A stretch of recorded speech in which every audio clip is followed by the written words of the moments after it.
दोस्तों नमस्कार।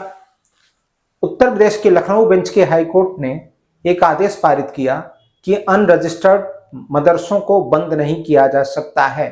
दोस्तों मेरा इससे एक उलट सवाल है। अगर आप अनरजिस्टर्ड मदरसों को बंद नहीं कर सकते हैं तो एक बात बताइए कि अगर अनरजिस्टर्ड मदरसों में बच्चे जो पढ़ रहे हैं उनके भविष्य क्या का।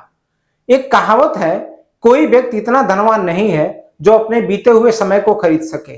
कोई भी व्यक्ति, चाहे वो मुस्लिम हो चाहे हिंदू हो, अगर किसी ऐसी संस्था में पढ़ता है जहां पे उससे कोई सर्टिफिकेट नहीं मिलता है, जहां पे उसको कोई डिग्री नहीं मिलती है, तो वहां से वो जब वो पढ़ के आता है तो क्या उसका समय बर्बाद नहीं होगा? क्या एक पढ़ा लिखा शिक्षित मुसलमान ऐसे मदरसों में किसी को भेजना पसंद करेगा? क्या जो भी बच्चे, अगर किसी भी तरीके से कोई बच्चे वहां पे आते हैं और उनको पढ़ाया जाता है तो क्या उनका साल बर्बाद नहीं हो रहा है? अगर यह मामला हाई कोर्ट तक पहुंच गया है तो इसमें साबित होता है कि बहुत सारे ऐसे अनरजिस्टर्ड मदरसे हैं जो कि मुस्लिम बच्चों को पढ़ाते हैं। तो क्या ये लोग उन बच्चों के साथ खिलवाड़ नहीं कर रहे हैं? अगर आपको मदरसे चलाना है तो आप उसको रजिस्टर्ड करके क्यों नहीं चला सकते हैं? आप रजिस्टर्ड कीजिए। आप बच्चों के साथ की जिंदगी के साथ खिलवाड़ क्यों कर रहे हैं?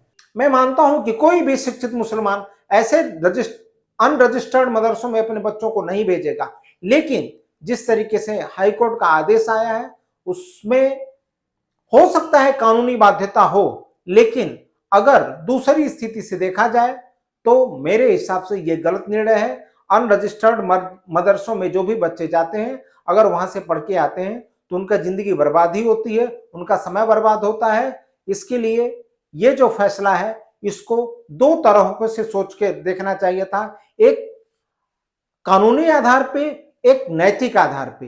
नैतिक आधार यह है कि जो भी बच्चे वहां से पढ़ेंगे उनको कोई सर्टिफिकेट नहीं मिलेगा, और जब सर्टिफिकेट नहीं मिलेगा तो वो जितने भी साल वो उस मदरसों में पढ़े रहेंगे उनकी जिंदगी बर्बाद हो जाएगी। मेरा मानना यह है कि सर्टिफिकेट हो या चाहे जो ही भी हो, मिले ना मिले ये बहुत इंपॉर्टेंट नहीं है। इंपॉर्टेंट है समय का, क्योंकि समय ऐसा है जिसको दोबारा पाया नहीं जा सकता है। इसके लिए माननीय हाईकोर्ट को समय के बारे में सोचना चाहिए था, न कि सर्टिफिकेट के बारे में। माननीय हाईकोर्ट ने तो ये कह दिया कि उनको सर्टिफिकेट कोई नहीं मिलेगा, वो किसी सरकारी एग्जाम में नहीं बैठ सकते हैं, लेकिन यह दुविधा है उन बच्चों के भविष्य का, उन बच्चों के समय का। धन्यवाद, नमस्कार, प्रणाम।